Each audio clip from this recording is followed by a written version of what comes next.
Issue of debentures, class 12 accounting, chapter number 9 आज हम लोग समझने की कोशिश करेंगे।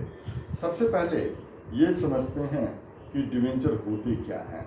डिवेंचर एक acknowledgement of debt by a company होता है।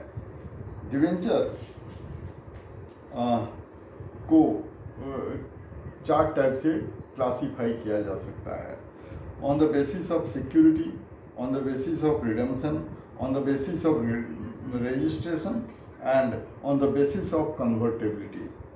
On the basis of security, debentures दो टाइप के होते हैं, secured debentures and unsecured debentures. Secured debenture वो होते हैं जिनके अगेंस्ट कंपनी की प्रॉपर्टी, कंपनी का एसेट मॉर्गेज्ड होता है, और अनसिक्योर्ड जिसमें कंपनी का एसेट कुछ मॉर्गेज्ड नहीं होता है। रिडेम्पशन के पॉइंट ऑफ व्यू से दो टाइप के डिवेंचर होते हैं, रिडीमेबल डिवेंचर और इररिडीमेबल डिवेंचर। रिडीमेबल डिवेंचर वो होते हैं जो मैच्योरिटी पर मैच्योरिटी के टाइम पर रिडीम होते हैं, और इररिडीमेबल कंपनी के लिक्विडेशन के टाइम पर ही वो रिडीम होते हैं। रजिस्ट्रेशन के बेसिस पर दो टाइप के डिवेंचर होते हैं।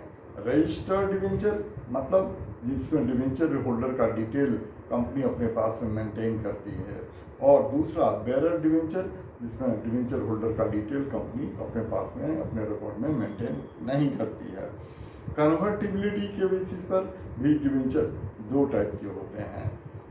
कन्वर्टेबल डिवेंचर जो मैच्योरिटी पर शेयर में या शेयर में कन्वर्ट हो जाते हैं, और नॉन कन्वर्टेबल जो शेयर में कन्वर्ट नहीं हो सकते हैं। अब एक और समझेंगे, इस पर भी एग्जाम में 1 मार्कर क्वेश्चन देते हैं, डीप डिस्काउंट बॉन्ड और जीरो कूपन बॉन्ड। इस पर भी एग्जाम में 1 मार्कर क्वेश्चन आता है। डीप डिस्काउंट वैसे डिवेंचर को कहते हैं जिनके नाम के पहले कोई रेट ऑफ इंटरेस्ट प्रीफिक्स्ड नहीं होता है। वैसे डिवेंचर को कंपनी हैवी डिस्काउंट पर इशू करती है, और उस डिस्काउंट को ही इंटरेस्ट मान लिया जाता है, और चूंकि इसके ऊपर कोई रेट ऑफ इंटरेस्ट मेंशन नहीं होता है, इसलिए इसको जीरो कूपन